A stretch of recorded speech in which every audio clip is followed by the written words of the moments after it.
Revolut is not very well known in India. How is it different from Google Pay? Google Pay, Phone Pay, Paytm, they're mostly in the domestic payment space. So imagine an app on which you can do what you can on Google Pay as well as make payments internationally. Yes, I like that. I believe that the RBI granted the PPI license in record time to you guys. Yes. How did you pull that off? When I look at fintech, there have been incumbents that have come in, despite deep pockets, they failed in India. PayPal, Meta still struggles with WhatsApp Pay. Why do you think that is? If you could go back, would you change anything by the way you've done things? I would probably take it a little slower because there is a degree of burnout actually associated with the process.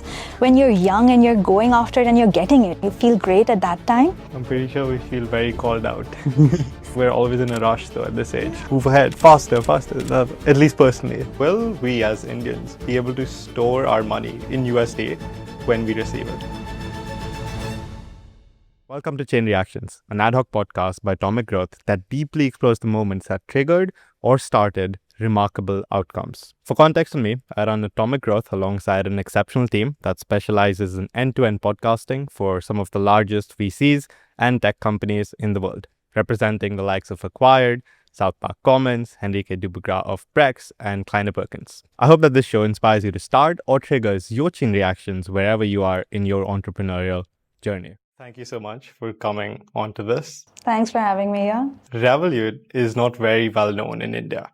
It is very well known everywhere else, especially in the Western markets. For those listening in that don't know what Revolut is, how would you describe it? I would describe it the way we've described ourselves in UK and Europe, where we're well known. We do all things money, and we do all things money in a digital-only fashion. We're present across 48 countries, out of which in 22 countries we're a digital bank. And even in India, we're going to start with making all kinds of payments more accessible, affordable, and transparent for everybody. Nice. That's my 2-minute elevator pitch on what we're going to do in India. Thank you. And then if we had to really dumb it down for a second, right? Because now the people will ask, how is it different from Google Pay? How do you... So in India, if you look at the fintechs or payment system operators, whether it's a Google Pay, Phone Pay, Paytm, name it, they're mostly in the domestic payment space. So they enable UPI payments largely. Revolut is actually in a unique place where we have both Forex and domestic payment licenses. So imagine an app on which you can do what you can on Google Pay as well as make payments internationally. Yes, I like that. So now you guys are the only international player to have the PPI and the 82 license. We are one of two players who two. have both 82 and PPI licenses. Right. The other player happens to be in the B2B space. So when you look at consumer facing, we're the only player who has both. Nice. And then I believe that the RBI granted the PPI license in record time to you guys. Yes. How did you pull that off? So... That too in the middle of COVID. Yeah, but the license came after we had exited COVID. But the process must have started earlier. the process did start earlier. I think by doing the 4-5 main things that RBI looks for, the first thing that RBI looks for is actually the quality and experience in the team. So we actually hired the right people for the right jobs, which gave the RBI the confidence that here's a team that can actually build the product that they're claiming to want to build in a responsible fashion. That's one. The second thing RBI looks for is a compliance culture. So we actually led with that. We put down all our policies and procedures upfront in a manner which complies with all applicable local regulations. And the fact that RBI got all 12 policies drafted and audited as part of their submission, I think they would have appreciated that here's a company who's put down the framework really well in a compliant manner. The third thing we did was we localized our entire tech stack. So a lot of global companies have been caught off guard in the Indian market over the last few years for not having localized certain components of their tech stack as well. We decided to upfront localize our tech stack for India, got that audited by a certain certified auditor, and I think that upfront commitment and investment to localize was the third thing that would have gone down well with the regulators. The fourth is a very strong cybersecurity and infosec orientation, and Revolut does have that. And getting our infosec audit also done, and we presented the whole kit to the regulator saying, here's everything that we think you'd want to look at, and you have it all.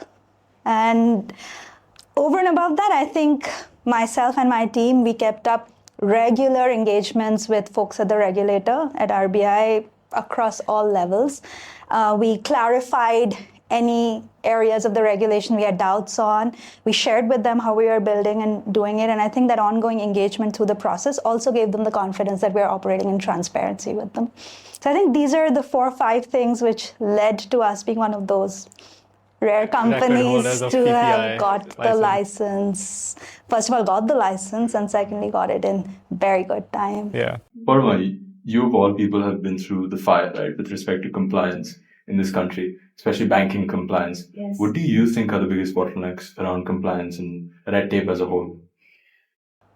Biggest bottlenecks in compliance. Okay, if I look at, I'm assuming you're asking this in the context of Indian regulations, right? The first thing is that we have a multi-regulatory system. We have the RBI for banking regulations. Within the RBI, you have DPSS for domestic payment systems. You have FED for foreign exchange. You have a Department of Regulation for regulations, which is agnostic of these departments. You have a DBOD for banking operations. So you have very different departments within the same regulator. Then for insurance, you have IRDA, which is a completely independent regulator. And then you have SEBI, which is for the stock market, again, completely independent third regulator. So the multi-regulatory system in the first place creates a lot of complexity. The second is, I think, India's fairly stringent data localization norms, and that is from a global player's lens.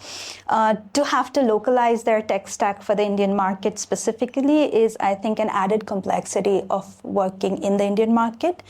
The third is probably the basic principle-based regulation over here. A lot of other countries that with Revolut I've had exposure to has a checklist-based mechanism of granting licenses. There are things on the checklist, you meet them, you get the license, you don't meet them, you don't. And it's fairly transparent and easy to operate. But we don't have any such checklist here in India. You basically try to extrapolate your experiences and put in submissions based on, like I discussed, things that you think the regulator would want to be reassured on. And then it's a discretionary, subjective process to eventually get it. There are no published timelines that you publish. You'll hear back within 30 days or 60 days or anything like that. So that itself creates its own complexity in dealing with the regulator after the... Do you think it went in your favor that there was no playbook? And that's why you had to leverage your own expertise. And to add to that, perhaps also why other competitors such as Wise haven't entered the Indian market. Actually, on the first, I'll answer both. Yeah. On the first one, I don't know if it was an advantage or a disadvantage. As I think most global players as well would say it is primarily a disadvantage, not knowing what would be expected, what will happen, and what will not. I consider it an immense matter of pride that we could actually pull this off. So that's how I look at that. Coming to global players, I think you should ask them about why they shied away. But if I were to try and guess, see, there are 2 types of global competitors of Revoluts who've tried to enter the Indian market. One set which has shied away from applying for any licenses, looking at the complexity of the regulatory framework here. There is a second set that has applied for licenses, waited on, and when it did not materialize, they withdrawn from the market as well. So I think both of those has led to very few global companies actually managing to secure the license that are needed in India and operate. And again, proud to be on the positive side of that. Competition, though, broadly, when I look at fintech, there have been incumbents that have come in despite deep pockets. They failed in India, right? To name a few, I don't know if I should, but PayPal, Meta still struggles with WhatsApp Pay. Why do you think that is? Do you think they don't understand the need to localize it, or is there something deeper at play? Again, you should probably ask them, but the way I see it... If you had to take your best guess. If I had to see it from the outside, again, I won't name specific competitors, but they did fall in the category where they applied for licenses and did not get them. And part of the reason is maybe not genuinely appreciating the need of localizing the data stack and the tech stack completely for the Indian market. The other is knowing the Indian consumer. There are other players who've dipped their feet into the Indian market and launched, but didn't really manage to make waves here because the consumer in India is inherently different. Right. And varied across the 1.6 billion population, how people in North India to South India to East and West behave, how people in urban India behave to how people in rural India behave. It needs a team with deep understanding of the nuances of the Indian market, as well as the competitive offerings that are available over here, to be able to create a proposition that gives the right product market fit. And I think a lot of global companies do struggle with that. Not just in fintech. If you go back to history, even in FMCG, there are a lot of global FMCG brands which are market leaders in the West, which haven't made a dent in the Indian market. So I think... But understanding the consumer? Understanding the consumer, understanding the regulations. Makes sense. Understanding your competition. And creating a viable business model around that. Because it's also true that India gives you scale, but India is lower margins, right? So On that this creating topic that model of low margins, because Revolut wants to focus on the top 10% of the market, which travels internationally and does things like that, I'm assuming. Okay, that's not entirely true. The Revolut app, even when it launches for the full public in India as well, has something for everybody. It has UPI payments for all of India that's looking at UPI payments. Today, we have 500 million Indians who've tried UPI payments even once, okay? Then we have the entire under 18 use case for everybody who's got a child at home who they want to make into responsible payment citizens of their own early on. Revolut has a solution for them. And Revolut has a solution for the Globetrotters, or the people who have friends and family overseas, or even the people who are migrating overseas for work and sending remittances back to India. I mean, last year we had $129 billion of inward remittances, where number 2 was Mexico with $68 billion. So basically, we have something for everybody. And yes, it may resonate with the people who can make the most out of everything on the app, but yeah, there is something for everyone. Nice. Just around the consumer aspect, when Subha and I were putting these questions, we were discussing how everyone in India has a bank uncle almost, right? Because banking in this country is still so human-driven and so relationship-driven. How do you think Revolut's going to find a way to circumvent that? Okay, if I may ask you, did you start with a physical bank, or I did. You also started with a physical bank? But you look at the reality today. You're spot on. Traditional banking is still a lot about the physical branches and the bank uncle, as you put it, documentation, wet signatures on physical documents and forms. And in a way, a little VIP club, if you will, of private banking customers who get access to relationship managers, who get access to the best products, the best rates, etc. So it is that backdrop. Now, against that backdrop, if you look at actually young India, the teenagers today who will be stepping into and becoming the early jobbers and fully digital. They are digital natives on everything, right? I used to go down to the corner store to pick up the bread and eggs. My son orders it off an app which delivers it in 10 minutes, right? That's the behavioral shift. I used to go to the theater to watch movies. Today, even my domestic help consumes content on all kinds of channels that are available for them to consume online, sitting at home at any hour of the day or night. That's the kind of digital native transformation that has happened, and particularly in the last decade, the kind of solutions that everybody has. So banking, why not in banking? Right? You can, again, if you look at data, while the bank account is still opened with a bank uncle, as you put it, a lot of banks are investing in digital account opening, even now, right? So today, a consumer banking side, a digital-only experience is a reality. Even though you started with a physical bank, when did you need to visit your physical bank for an everyday transaction last? Right? Those have come online, whether it is payments, whether it is taking a loan, whether it's also sending money overseas, etc. So yes, I think the time is ripe for a digital-only bank to be able to really cater to how consumers are actually doing their everyday banking. In 2021, you said that you will build the future of banking. You remember that, or you saw that again recently? I've seen that recently. I haven't been following it from 2021. But you said Revolut will be like the bank of the future. Yes. Is this a bit of what you meant by that? Like fully digitizing yes, it? Absolutely. So this entire thing of physical world banking, I think it's going to become completely digital. Obsolete. Yeah, today we call it digital banking. I think by the time you guys have kids, that will be banking, and you won't need the descriptor of digital anymore. Again, the private club that I was talking about, people like us, we can make Forex available for everybody at affordable terms, right? Today, if you look at the credit carded segment in India, it's less than 60 million Indians who own credit cards out of the entire population, right? Why can't everybody have a card and benefits? And digital players can make that happen because our cost structures are inherently lower. We don't have to pay for the lease of a branch space, the air conditioning, the salary of the physical staff who are there, etc. And therefore, we can offer an affordable experience to anybody who wants it.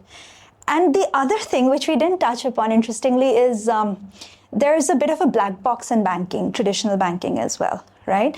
You realize that if you ever have an issue with a bank, your bank manager will tell you, I'll check with the back end and then come back to you. Now, what happens in the back end is anybody's guess, right? That's the other thing, that we can open up that black box and make it transparent, which the consumer tech industry has successfully done. Today, if you have an e-commerce order or a food order or a ride-hailing service, you can see what's actually going on. When is the order getting packed? Who's carrying it? How far they are? When is it getting delivered?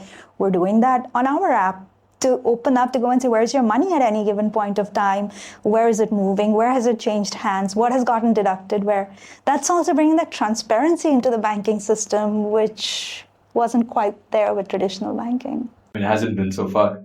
So you mentioned Forex. I'm curious. Almost every player wants to drop their fees, drop their take rate, right? Just to appeal more to customers. Do you think that will become a race to the bottom? Yes, it's an easy race to the bottom. Like what happened on the domestic payments front in India as well. Everybody was giving a cashback better than the others to try and acquire the customer. But that doesn't lead you to create a viable, profitable, scalable model. What you can do is, if your inherent business model allows you to deliver that kind of pricing. What I mean by that is at Revolut, for example, we have payment licenses operating across 48 countries. Right? Therefore, having the rails which connect these two countries, where we're on the sender side as well as the receiver side, or we're actually present where the payment is being made, we can inherently in our business model make it more affordable because the cost structure is Revolut to Revolut. Right? The second thing that we've got, we have our own treasury management, where we do our own forwards, our own hedging, based on which we're able to offer rates to customers, which actually banks do, but they overlay that with all the cost of overheads, right? But being able to do that, our model allows us to give those rates without burning VC money. Good to know. So it's still profitable. Was that exactly aimed at someone? Last sentence? Not specifically. It was a generic comment, because the names that would have been in your mind when you mentioned people doing that race to the bottom and making charges low, I wonder how many of them inherently have a model that supports it. Revolut offers 0.5 to 1% transaction fees on international payments. You've done your research. Yes, a lot. We're yet to get into it. No, so if it is because of these rails or licenses, why don't other banks or fintechs do this? Is this just because of time in the game? If it were that easy to get the license, everybody could have done it. So is that the moat? Yes, I think licenses is probably the biggest moat, because that's the toughest thing to come by. And the second moat is the technology build.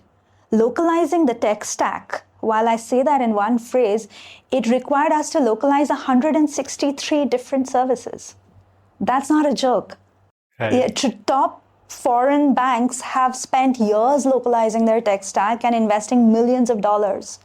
How many people have the deep pockets and the patience to invest and turn it around quickly and localize the tech stack? So I think that the technology stack developed for India or other countries and getting licenses are the two things which are a formidable moat. As one of the first movers in India to get the 82 and the PPI license, you guys have also been able to make some exclusive deals. Taj, maybe, or Airbus. What does this mean, and what others perhaps do you have in the store, if you can reveal that? For that, you'll have to wait till we Okay. publicly launch. But yes, we are in a unique position to offer unique benefits to customers.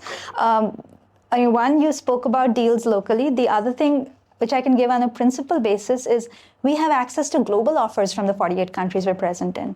And we are in a position to give Indians access to all those kind of offers as well. So it's going to be exciting. I have one burning question here.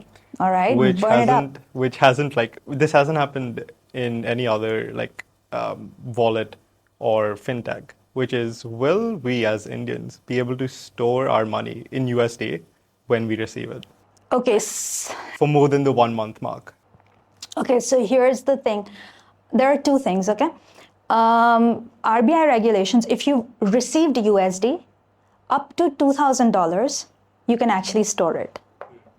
The other thing is, if it's, let's say, a card where you've loaded money, converting from your own INR into USD or any other currency, has to be for a specific purpose. It could be for education or travel, typically. Now, when that use case has expired, let's say if it was for travel, you traveled overseas and you came back and you have money remaining, you're expected to travel again within a 6-month period and use that up.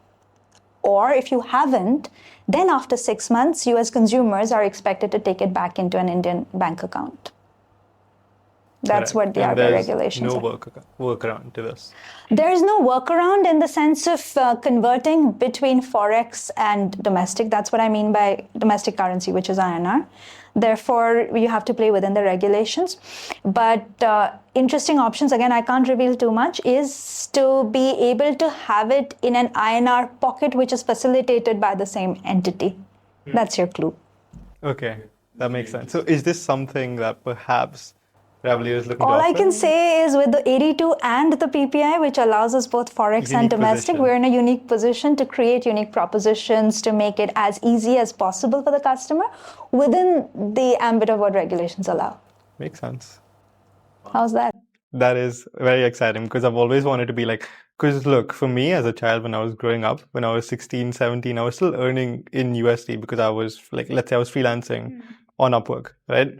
So then, and I know that the USD rate just keeps going up and up and up. So as a kid, I was like, man, why can't I just store it in USD, right? So I've looked at options since then, have had a PayPal account. And even the PayPal account, just auto converts to INR, that too at a very poor rate.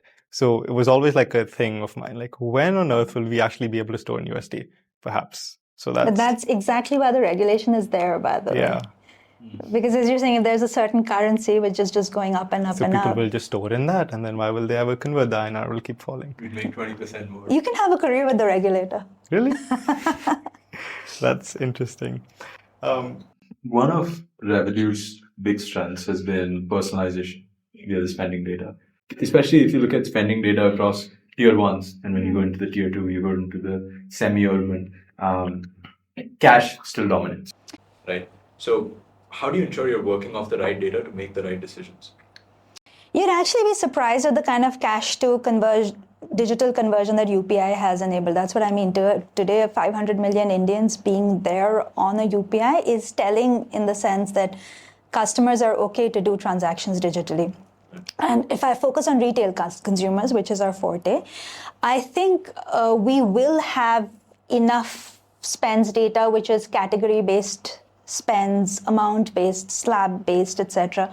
We have some unique propositions to try and drive that also, like within our cards itself. We offer consumers the opportunity to take different variants of the card. A dining variant, an entertainment variant, a travel variant, a single-use disposable variant if you're using the card on a website that you don't trust, maybe. So a lot of those kind of benefits, if you offer to consumers, I'm pretty sure will pick up on whatever gives them the best benefit, and we can then give them advice based on that data. And yes, Revolut's really successful spends analytics and budgeting tool that has been prevalent in the West, which you were referring to, is going to be a part of the suite of products in India as well. So it's not just spend-based analytics, even allowing consumers to budget. So if you've earmarked, let's say, so much for dining and or grocery spends for a particular month, and if you're crossing that, giving them alerts, advisory, etc. I think consumers who see value in that will do that, and we'll be able to keep refreshing the data through our AI ML and keep offering them better and deeper insights and benefits. When is it that we can expect Revolut? We will definitely exit this year with a launch. This year? Yeah. Okay.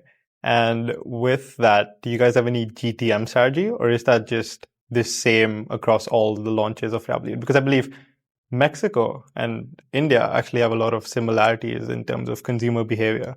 What are some insights that you can potentially take from that go-to-market and implement here?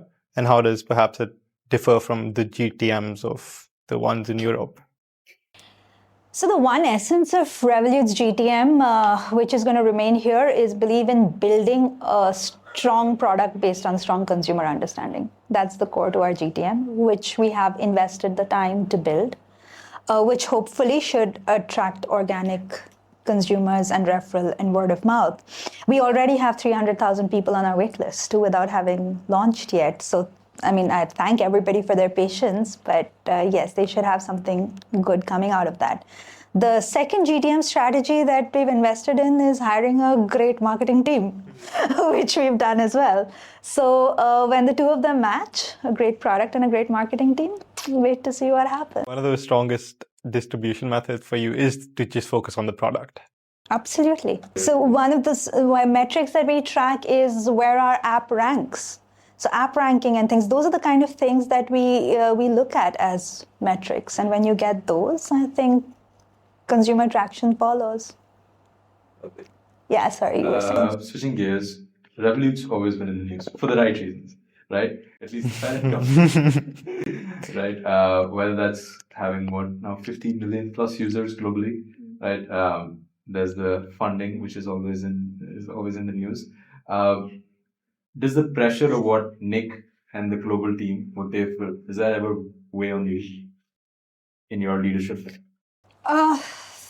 Two, three things actually. One, yes, the legacy of the global company and what they've built and the pace at which they're moving, particularly in the cash cow markets across UK and Europe, and the kind of penetration and scale they've managed to achieve over there, yes, that is somewhere at the back of the head for me and my team as we build for this particular market.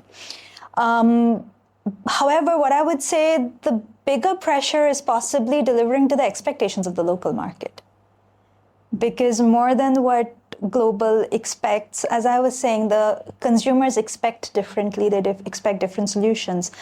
In UK and Europe, traditional high street banks actually dominated till Revolut launched, and it was a never before seen wow, which got a lot of consumers to switch their behavior onto Revolut as an app. India's had a very different market. We have 10,783, if I'm right, as I saw last, different fintechs offering different solutions over the past decade. So in terms of sheer competitiveness and therefore what the consumer expects, it's very different. Now, I think the bigger pressure is whether we live up to that or not. And the third pressure is, again, in India, as well as overseas, this is a collective pressure that Nick and I and the other CEOs collectively share possibly, is whether we live up to what the regulators expect of us or not. In the UK, we've been granted a banking license and an authorization with restrictions. We have different licenses in the play in different markets. In India, we've been granted the 82 and PPI. So all the regulators are expecting us to behave responsibly and be the flag bearer of responsible digital innovation and financial services. And to live up to that is probably the larger pressure that we all collectively share. This brings me to the question of, are there any data sovereignty requirements by India that are a hurdle, or that might not make a lot of sense to you? And to the flip side, what are the regulations that you've come to love? Okay, so yes, India has very strict data sovereignty norms, not just sovereignty norms, it is data localization norms. So you are required to maintain all your data in India, so to speak. No data can go overseas. And therefore, you're required to localize your entire tech stack, including your backup DR site, which is your disaster recovery site.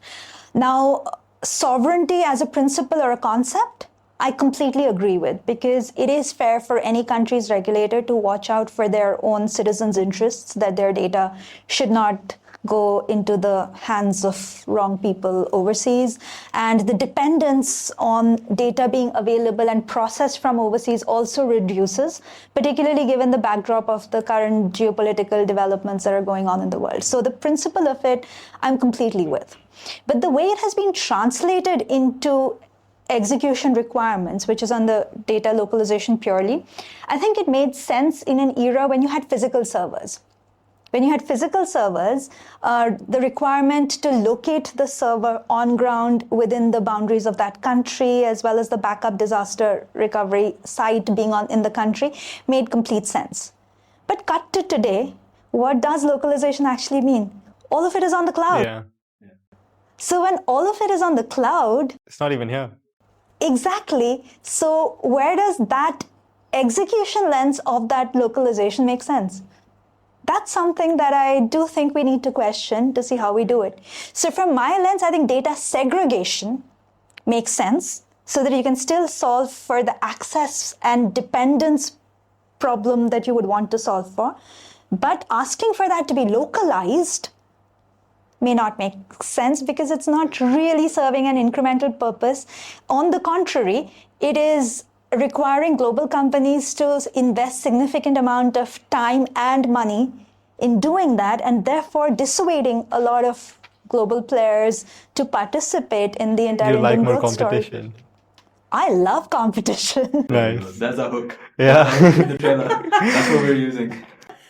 And on the flip side, obviously, what are the regulations that you've come to love? Because I know that, you do like some regulations and think well of them.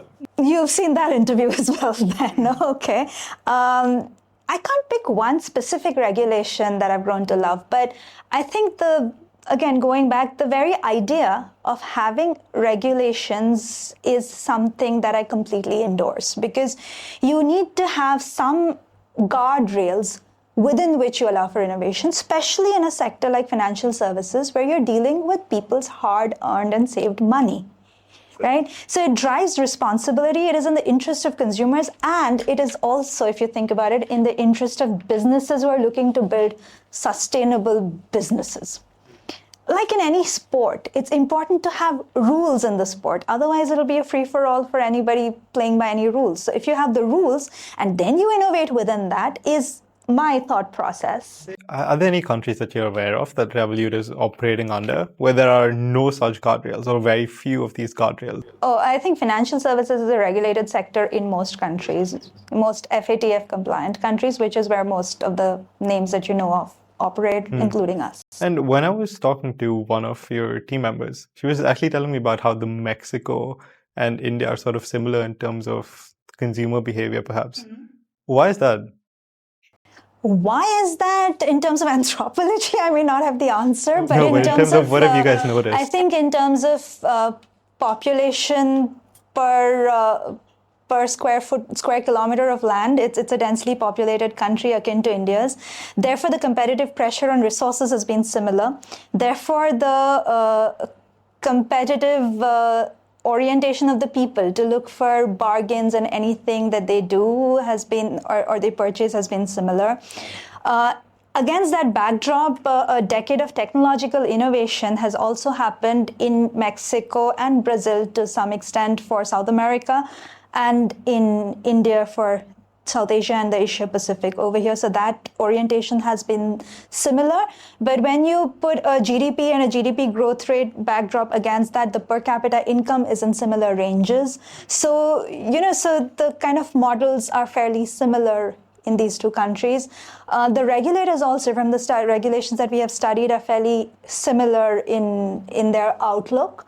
And like we've got our UPI, Brazil and Mexico have their PICs, similar rails that operate payment systems.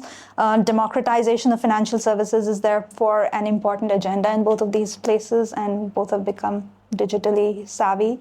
Both of the countries have a fairly young population, so the younger generation is what is driving consumer behavior in spends categories. So these are some of the similarities, I think, in those markets, and therefore I think these are key expansion markets from Revolut's global outlook as well. I think the food is also very similar. I like Mexican food. Revolut is aiming for 100 million customers by 2030. Right now, you are at 60 million. India alone, as you said, can get over 100 million users, right? So what is that difference? Or is Revolut technically then aiming for too low? So what's going on here? So if you just look at that 100 million number, 100 million app downloads is not a challenge, right? The challenge is to have customers who actually are active on your product, which means they're using your product at least on a monthly basis. And at Revolut, that is close to a 50% figure. That's high. Exactly.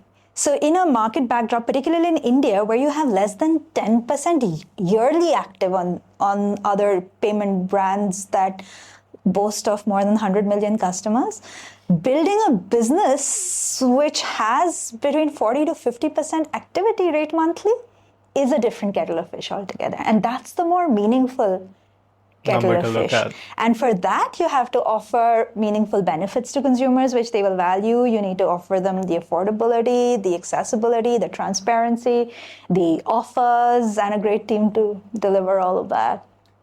You also then spoke about how, your customers have to go through KYC. So you only get serious customers. For example, when you're using Google Pay and things like that, there is no KYC. There are three different models which are prevalent in India. First is the entire TPAP UPI model, which is the third-party app, where you just use an app to plug into your bank account. So it's basically a bridge between the consumer and the bank account. That is very easy to do, actually. And for a tech provider also, it's fairly easy to create that pipe. But where's the revenue in that pipe? Zero. Right? So that's not a business model. That is done as an ancillary by certain brands whose core business is something else to just acquire users from there.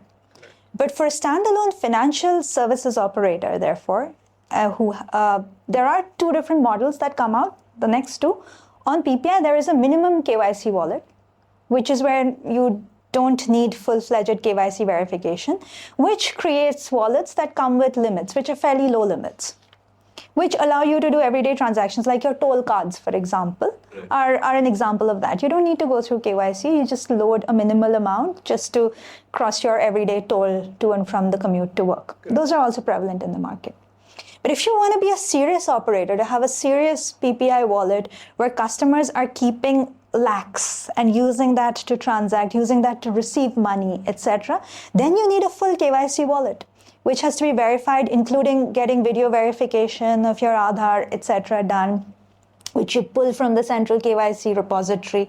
We're doing all of that because we want to open a serious domestic wallet for consumers, and therefore consumers who see value in the benefit that we offer are the ones who will hopefully go through the process and open that wallet to be able to avail of those benefits. But do you not think somewhere it's complicating the barrier to entry? And so to add to this, how is Revolut planning to make it easier? Because when I was chatting to Skydo, they've made it so frictionless. Like my KYC was done in like 30 seconds almost. Exactly. So the process itself cannot be done away with because there's a reason why that process is there. But what we can do is to make that process simpler. The only thing, again, I can say in the prelude to releasing it for consumers is we will have the lowest number of screens that a consumer needs to go through to get themselves onboarded. So yes, it's the same process, but we made it end-to-end digital. Yeah, there has to be someone there. To verify it, it has to be an employee of the organization, and that has been mandated. But yeah, though there are some experiments on to try and see in the sandbox whether we can do an AI-assisted verification, where there are tools which go up to 99% accuracy today. But those are all in experimental zone. Till then, the framework requires somebody to do it, but we will be doing it in the simplest possible manner that anybody has done it, and that's going to be the quickest possible because the number of screens is the lowest. And you also said we want serious customers, and people are going to be storing like lakhs into these accounts. But with the PPI license, correct me if I'm wrong, there's no interest, is there? There's no interest. So it's a payment account. So if you see a phenomenon that has been happening in banking as well, people keep a salary account in which they take their salaries in. Then they typically move it to a payments account which is linked to all of these payment apps. The spending account, exactly. Because the payment account suffices for the kind of limits that they need to pay or spend on a monthly or an ongoing basis. But customers don't want to risk their overall account on the payment apps, right? The third is, given the current interest rate environment where the interest rates themselves are shrinking and low, I don't think that 3.5% annualized is material enough for people to keep the money in a liquid savings account. Therefore, a lot of the investments have started growing. People are moving this money out into growth funds, into investments, etc., etc.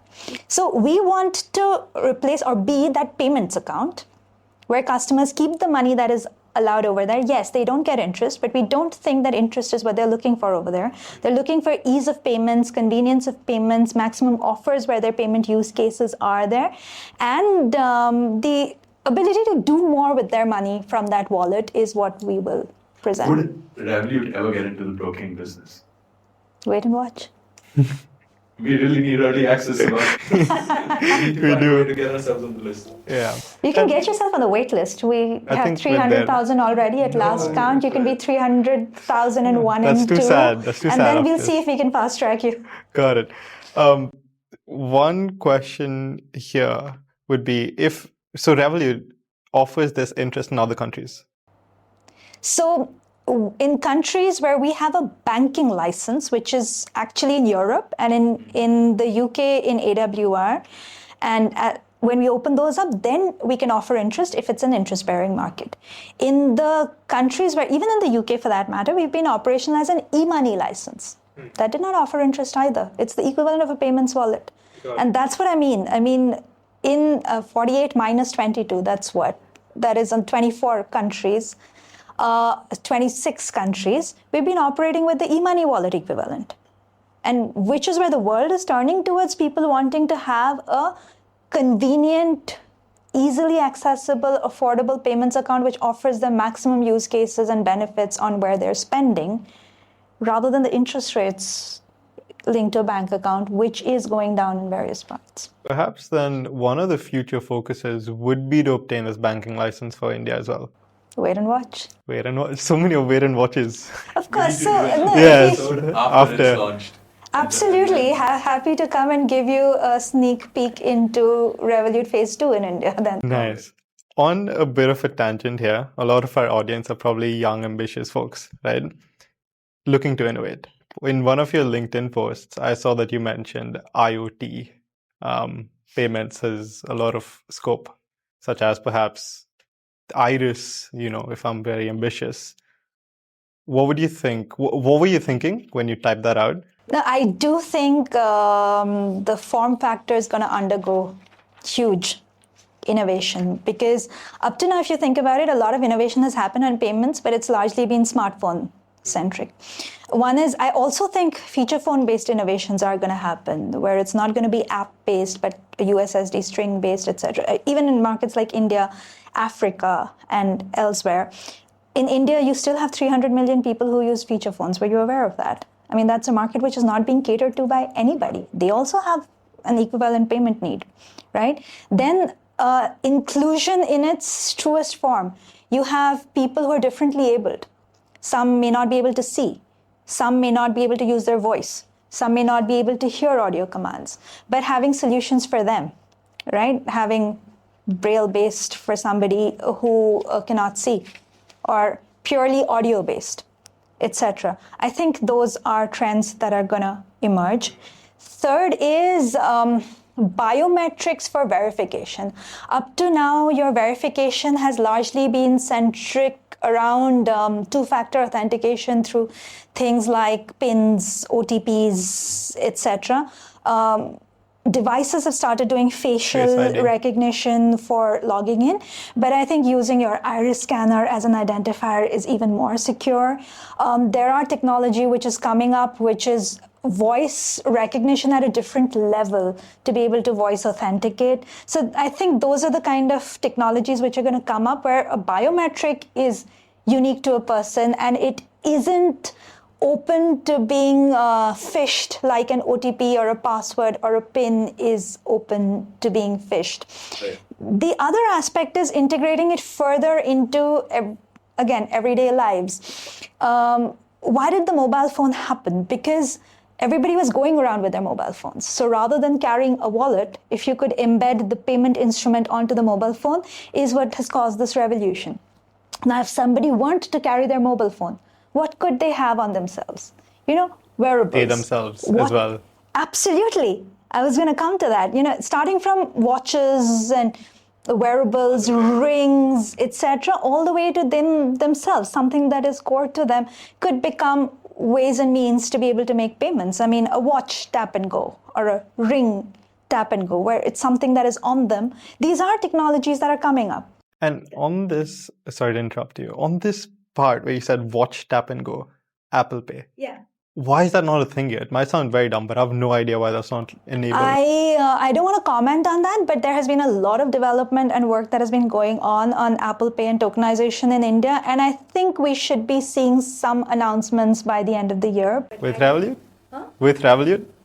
I will not comment on the Revolut linkage. First, let's see if announcements come through in general, and then it opens it up for others. But coming back to the point, I think Apple Pay or not, there is going to be device-linked innovation that's going to happen. And then again, what I would love to visualize is embedding it into use cases, because a payments app standalone is no good unless there's a use case linked to it, right? Use cases which are emerging, like linking it with your fridge, which is linked to a grocery ordering app. Exactly. If something's running out of stock, it auto places an order, auto debits the amount from a payment app, which is embedded into a fridge. Why not? I mean, for youngsters watching, anybody who that clicks with thinks of an idea on how to implement it, again, within regulatory limits, etc., after the fridge has done a KYC for you. Why not? An automobile, which is filling fuel, the fuel tank, auto restock. So I think the world is open for the next wave of innovation, not on the payment score, but on the use cases and ancillaries, both on devices, and to be able to embed it seamlessly into people's everyday lives, and to include everybody, agnostic of how they're enabled or not. True.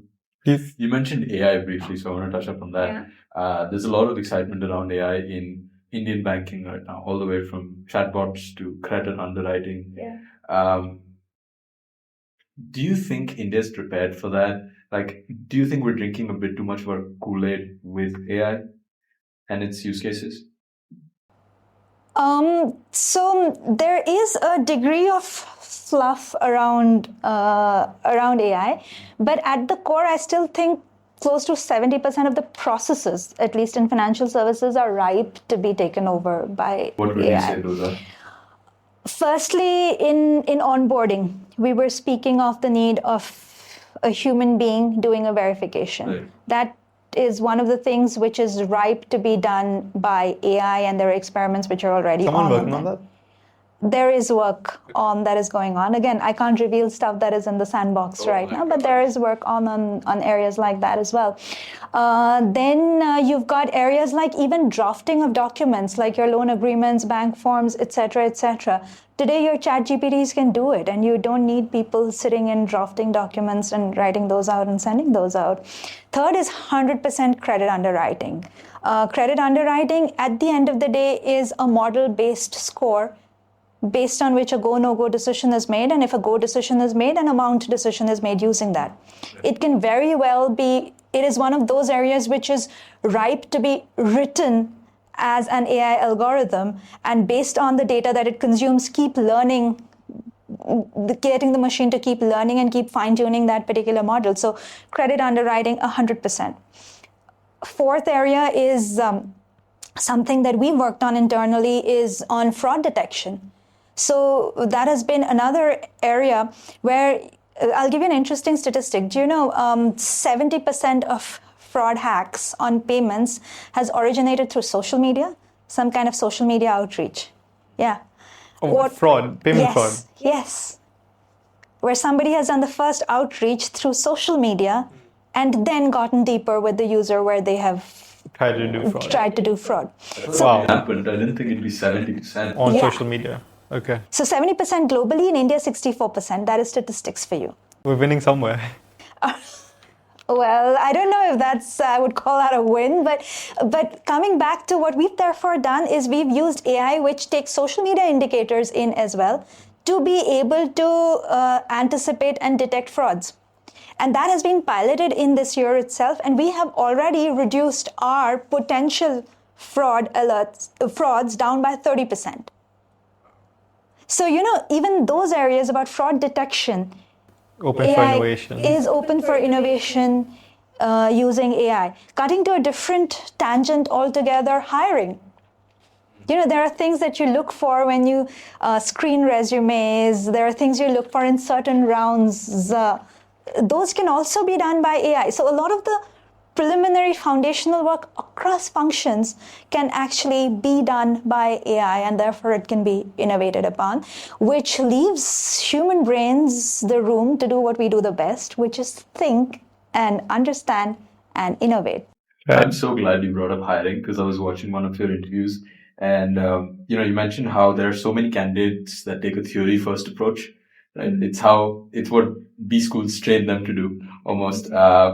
But they struggle when faced with real world business problems.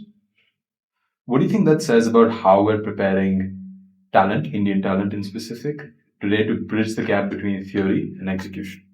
Brilliant question, because this is something that we keep discussing, particularly with the IIMs, which are at the cutting edge of management education in India, at least.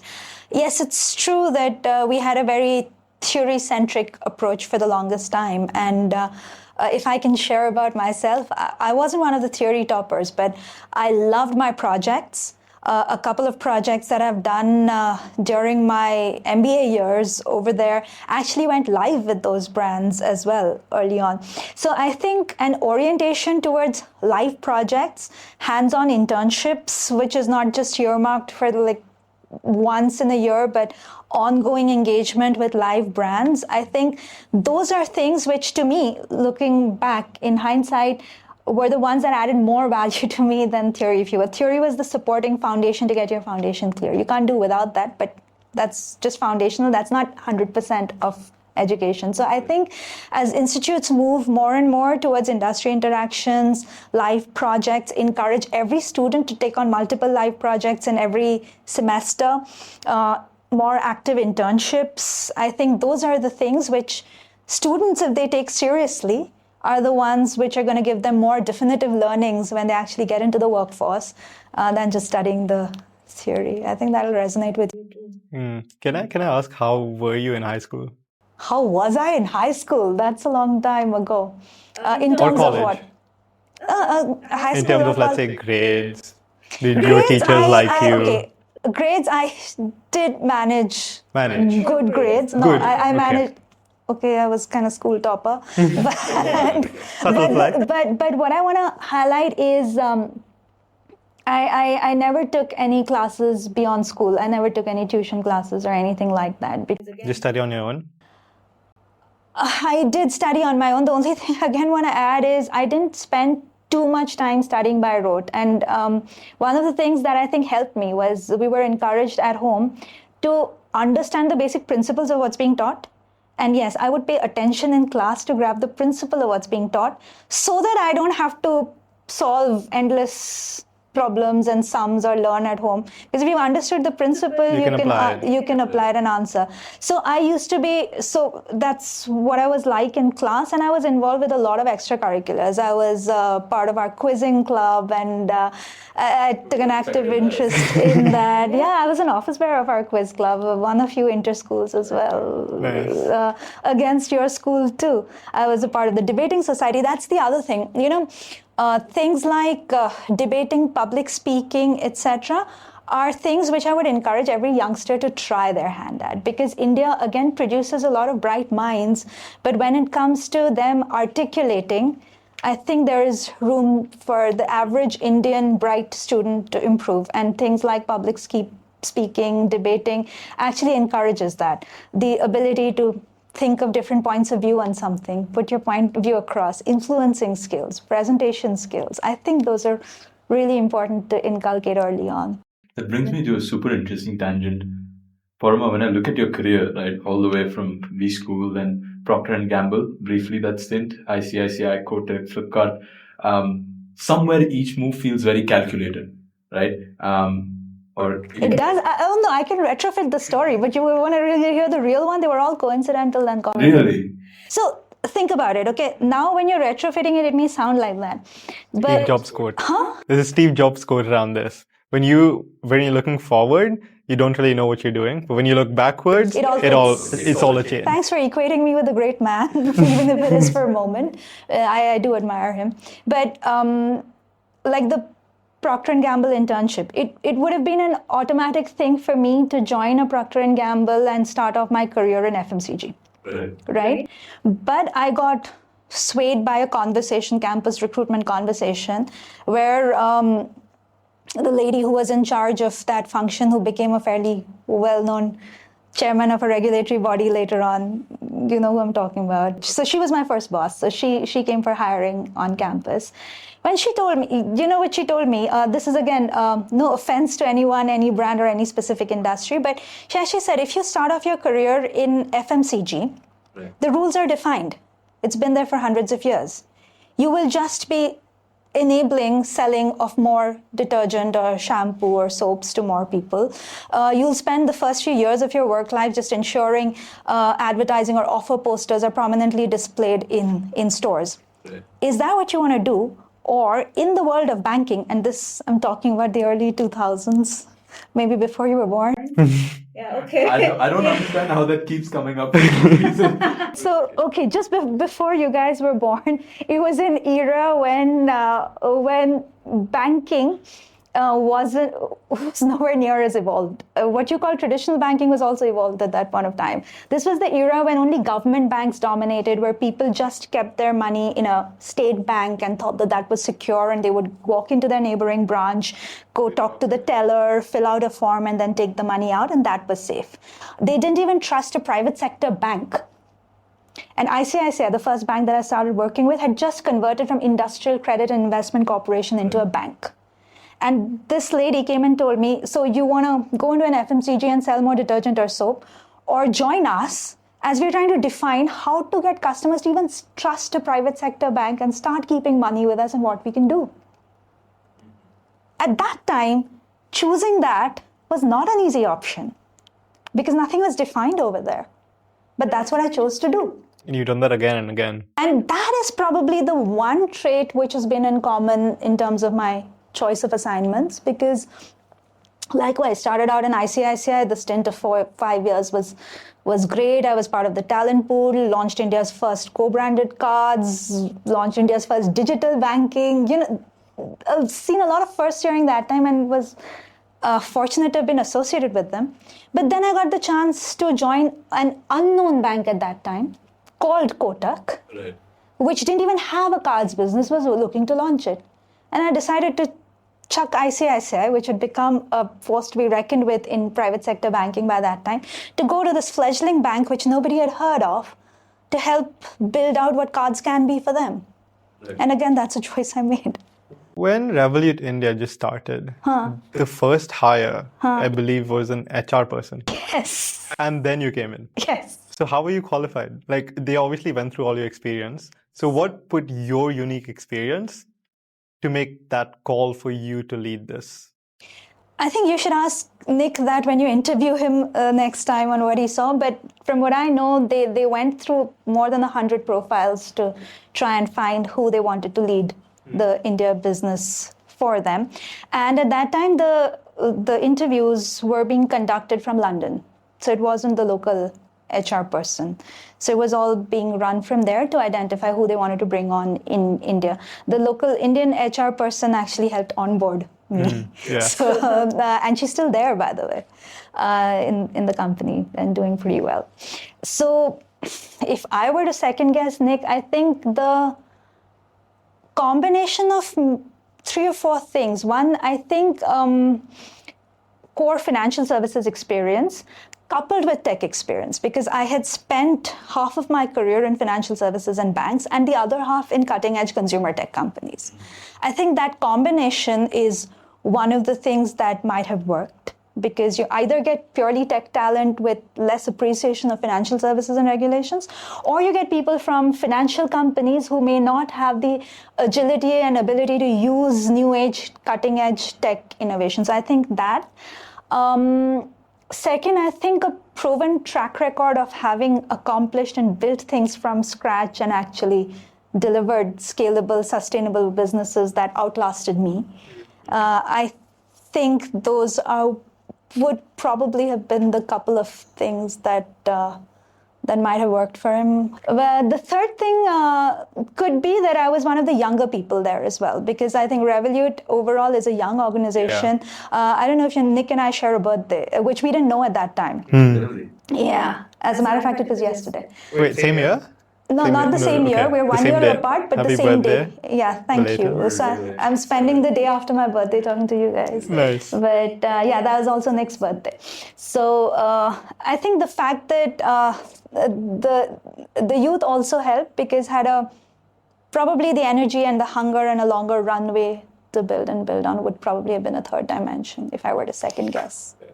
For the youngsters, right? The youngsters joining a company nowadays, they'd like to come in for the sake of brand or for the sake of salary. Do you have a story behind this? If you're saying this, I would strongly advise youngsters to neither come for brand nor for salary. If there are 2 things that you have to come in for the work and the actual area of work that you will get a chance to do, which will make a difference, and or come in for the people that you work with. Because if I extrapolate now in hindsight across my career, what has made me is the things and areas and problem statements or opportunity statements that I've got the chance to work on, and the people that I've worked with, whether it has been people who've hired me or the people that I have hired. So I would strongly nudge everyone, youngsters, to pick their assignments based on these 2. The brands will emerge as a result of what you've created. The wealth will follow. But if you make your decisions based on the 2, the first 2 may not happen. Was that your experience in, say, Flipkart? Right? Where you were going to, what was at the time, a slightly lesser known name? Each one of them, that's what ICICI at that time. Procter & Gamble was a much bigger known brand, FMCG, ICICI, even in banking, was hardly a known name. Kotak was an unknown name compared to an ICICI and an HDFC at that point of time. Airtel, I joined Airtel to launch Airtel Money, which didn't even exist. Flipkart was hardly known. When I came on to set up the marketplace business for them, there were, I still remember, 5,243 sellers on the platform, which we took it up to more than 2.5 lakh sellers. Right, so Revolut, when I took up this assignment for that matter, may have been a known name in the West, but in India it was a completely unknown name. I remember when I made the choice, people were asking, after this kind of a career, where are you joining? What are you joining to do? What is that? Exactly. So every time I have picked it based on what I could do, and then surrounded myself with amazing talent, and the brand is known. You refer to the amazing talent at Revolut, or maybe Revolut India, as the dream team. What makes it that? I think the basic hiring philosophy with which we bring in each and every person, from the junior-most to the senior-most. I will blatantly say we don't bring in anybody who falls short of being an A player. And what makes an A player? I think there are 4-5 things we clearly define. One is a very strong getting it done orientation, no matter what. Because a lot of people, as you mentioned a little early on, have theoretical knowledge, but when actually put off the deep end to actually get things done on their own, that is an aspect which demarcates A players. The second thing is what we call a never settle orientation, which is if a solution can be better, then don't settle for the first solution that has come across. And that is, again, easier said than done. A lot of people, when they've identified one solution with which it can be implemented, just go out there and do that. But to still push the envelope and go and ask, is this the best possible that can be done, or can I push the envelope and make it even better, is the second orientation of an A player. The third is thinking deeper. The ability to go deep and think of all implications of everything that you're doing.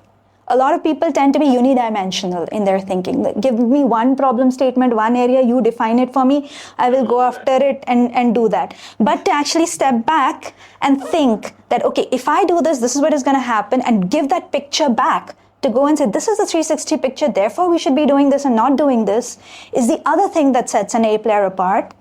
And an orientation to deliver wow. That comes from within. That's not like somebody who's looking for another job, which gives them a designation and a salary. But whatever I'm given, I want to do it in a way where where people will sit up and say, wow, that is an edge which an A player has. And the last thing, which I call the dream team orientation in themselves, which means setting the bar as high for themselves as well as for those around them. That I expect the same from my colleague, and I'm going to offer the same to my colleague. And that's what comes together and makes it a dream team. Right. So a lot of great people we've interviewed, but who've not made the cut and been hired. I know that. And maybe they are not able to understand why, because they might have been great in certain dimensions. But unless they demonstrate all 5 in our hiring process, they don't really make the A player cut. And if they're not making the A player cut, we're okay to keep a position vacant till we find the right person who will fill that spot. That's how we ensure everybody has a great team to work with. It's the DNA, the Revolut DNA. It's the Revolut DNA. One of the things that I normally filter for when I'm hiring is speed. Like, how quickly can people also get it done? Where do you think that ranks in the proponents of the dream team? Like, how fast do you need things? I get the point you're making, but we don't call out speed as a dimension. The getting it done orientation itself translates to optimal speed, because if you just call out for speed, you'll find a lot of people who will press down on the accelerator, not necessarily ensuring that everything else is okay and you don't have an accident. Only to submit something that's subpar. Exactly. So a lot of people actually, particularly in, again, the new age tech environment, have a blind orientation for speed. Like, let's get it done as of yesterday. We want it done at the least possible time that it takes to do a great job. Not that it just has to get done yesterday. That's why we don't call out speed as a standalone dimension, but the get it done orientation more than speed. So it's combined, basically. Yeah, I mean, our India case study is a case in point. If speed is what we'd over-indexed, we would have launched our product at 80% ready somewhere earlier and then see what happens. A lot of people do that, right? MVPs. Correct. But our own MVPs are actually more like dog fooding. Our product, for example, is live with our employees, right? But till such time, we have till date unearthed 273 bugs. And till we resolve each one of them, retest the whole thing that it's working perfectly, we won't release it for the public. That's a very different orientation. The Pareto principle, the extra 20% will make... Exactly. The extra 20% will make an incremental, will make all the difference. We spoke to someone on your team. It's not just Pareto. Have you read this book called The Outlier? I haven't. If you get a chance to read it sometime, do go through it. It gives that same thing. Outlier starts from the beginning. I mean, even if you take nature, right? A seedling that sprouts maybe even an hour before the next, right? Gets a little bit more sun than the next. It grows a little bit taller than the next. And before you know it, just that little bit of a difference makes all the difference eventually. Yeah. Even in a child, as they're growing up, if somebody does that one little bit extra, somebody practices a sport for half an hour extra, it just builds on from there, and it's the small things that make a huge difference later on. And the long-term horizon. Absolutely. I've applied that in life, and I think Revolut applies that in our product every time, yeah. As I was saying, we were speaking to someone on your team, and they told us about how you're big on karma, and how there is a concept of karma points at Revolut India. You know a lot. We do our research. I can see that. I prefaced it with that. Yeah. You want to talk a little bit about that concept, because I remember. I think you're big on it, right? Yes. Okay. So we do believe in carrot and stick. I mean, obviously there is a lot of incentive and carrots for doing great work.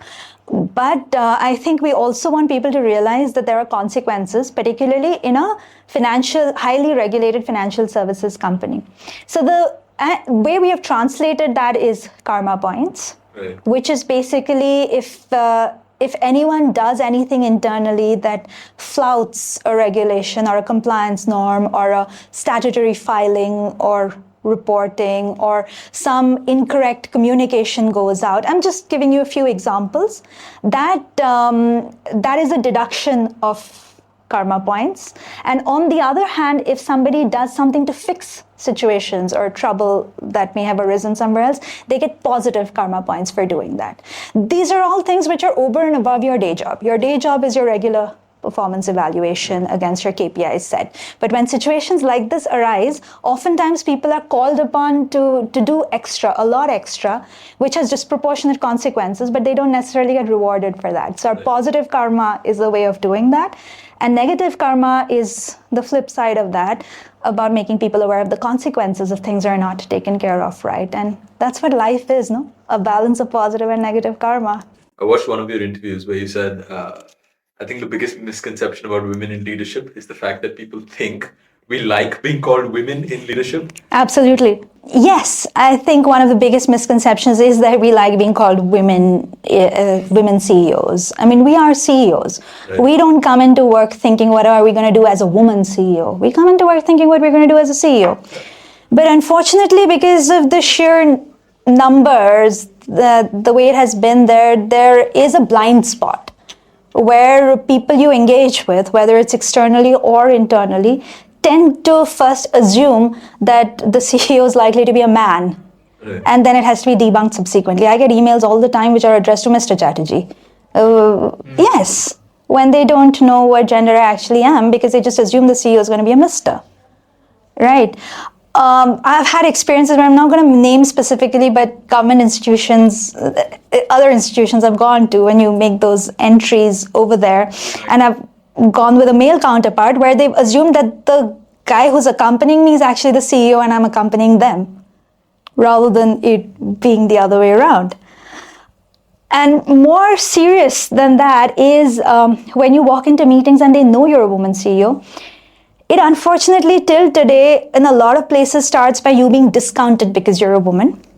Yeah. And then you first have to earn your stripes to get onto the same level playing field, and then work from there to get what you need. So you have to work twice as hard as a man in the same spot to get what you need.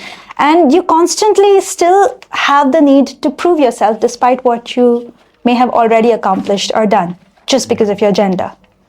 The other subtle thing within your team management itself, even now, a lot of men, particularly Indian men, aren't used to respecting and working with female bosses well, especially if they're older and the woman boss is younger. Do I really have to listen to a younger woman?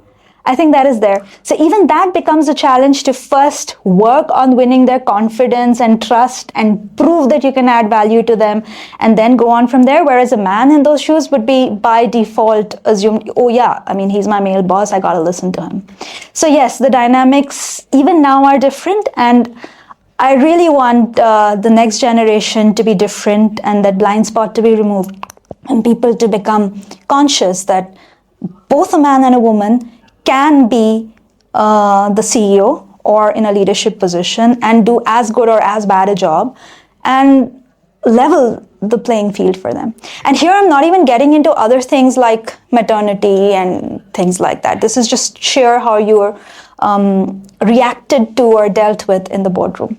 You can tell whenever you walk into that boardroom, or at least the first few times, you've really enjoyed debunking or demystifying this. No, that's me. I have Personally, yes. You really enjoyed because I also started my career more than 20 years ago where things were even more different. So, yes, fighting a battle and coming out on the winning side, I have my scars to show for it. But yeah, that gives a different sense of pride and accomplishment. But I do want it to become easier for the next generation of accomplished, talented women. And with this, you often quote Robert Frost's poem talking about the road less traveled.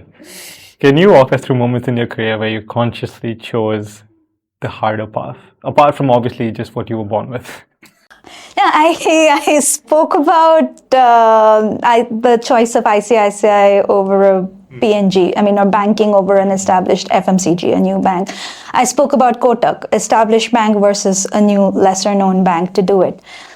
Then cut to back in 2010 when I joined Airtel Money. I had a flourishing career in banking, in cards and payments, where I'd become reasonably known for my accomplishments there. And there was no such thing as a mobile wallet. You probably were in school when there were Nokia 3310 handsets. I don't know if you've seen them. You could just play Snake.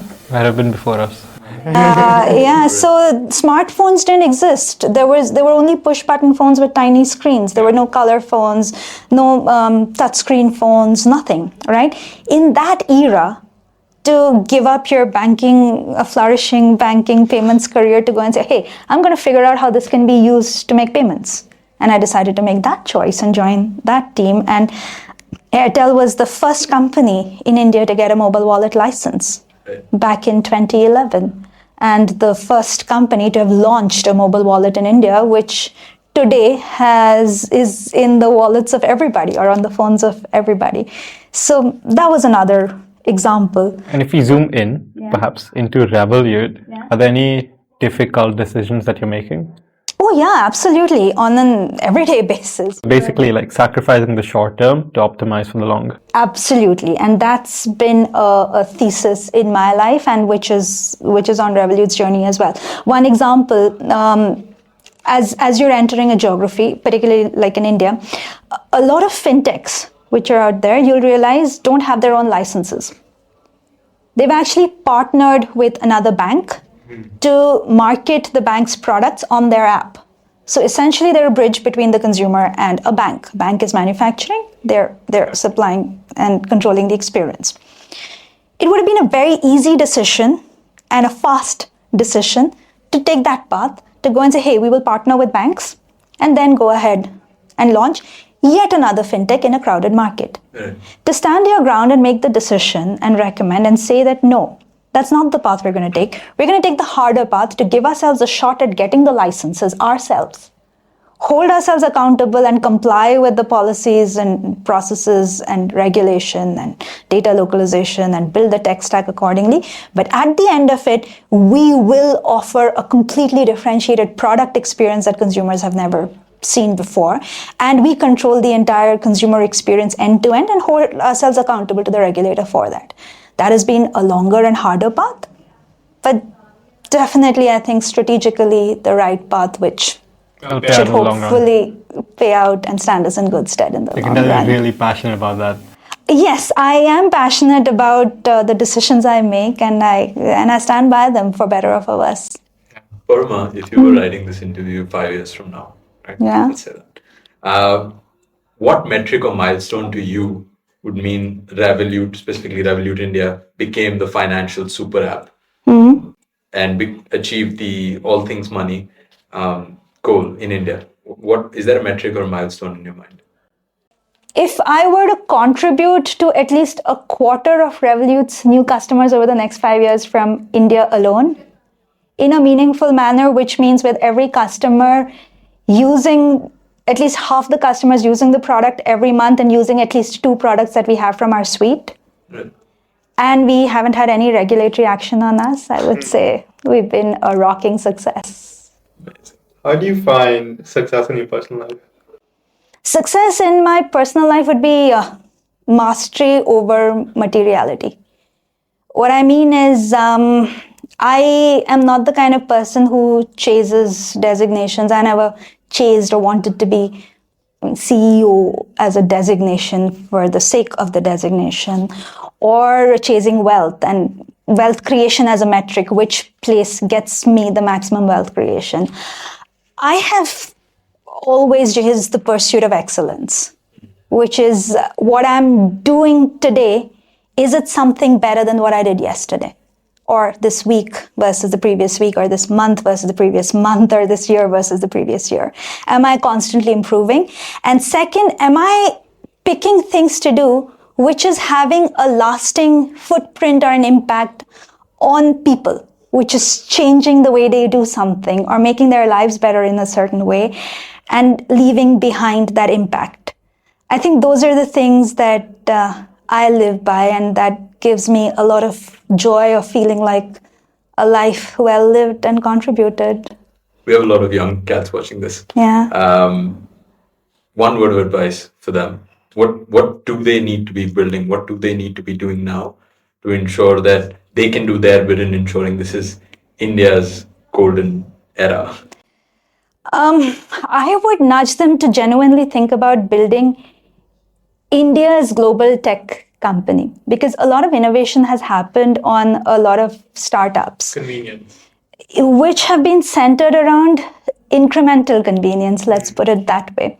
But a genuine business which truly transforms the way people do things and becomes the global gold standard. I think even now we look to the West for some of these kind of household names and companies, and I would want to see something like that come up in my working lifetime over the next decade. And one of the things that I would nudge each youngster to do is to be in the moment and observe, which I see a skill which I think we had because we had less distractions. We didn't have to run to watch the next episode or series. We weren't carrying a phone with us when we were growing up. So we had the inherent habit of watching what people are doing, how people are behaving, how people are spending, what is bothering them, what are their pain points. I would strongly nudge to go back to the core and look for that. Right. Because that's where the next innovation is, if you really manage to transform somebody's life for the better in a meaningful way. If you could go back, would you change anything by the way you've done things? If I could go back, yes. Two things. One is I would probably take it a little slower, because I was also in a rush to get things really quickly, to move on to the next thing and move on. And there is a degree of burnout actually associated with the process. When you're young and you're going after it and you're getting it, more importantly, it just feels like you go on from one thing to the other and you feel great at that time. But we still have a long life ahead. We don't have to exhaust. I'm pretty sure we feel very called out. So, no, that's probably an advice I would give to my early 20s self, that you have a long road. It's okay. Take it slow. You'll still get there, but you will probably have a better, more rounded life throughout, rather than peaking too early, if you know what I feel like we're always in a rush though at this age. Get it done, move ahead, faster. At least personally. Yeah. So that's one advice I would give. And the second advice I would give is don't burn bridges. Because that's also, I would confess, I'm guilty of having burned certain bridges early on in my career, because in the passion that you have for your work or your ambition, etc., you tend to be less tolerant at times and you move on. But in hindsight, I would say it's not worth it. The real ability is the ability to carry people along as you go along. So be mindful of that particularly the bright young cats, that you don't trample upon people on the way and you carry people along as you go along. I think that's a beautiful note to end on. Paroma, thank you so much for coming on Chain Reactions. What do you think of the conversation? No, thank you. I enjoyed it. I didn't realize where the time has flown.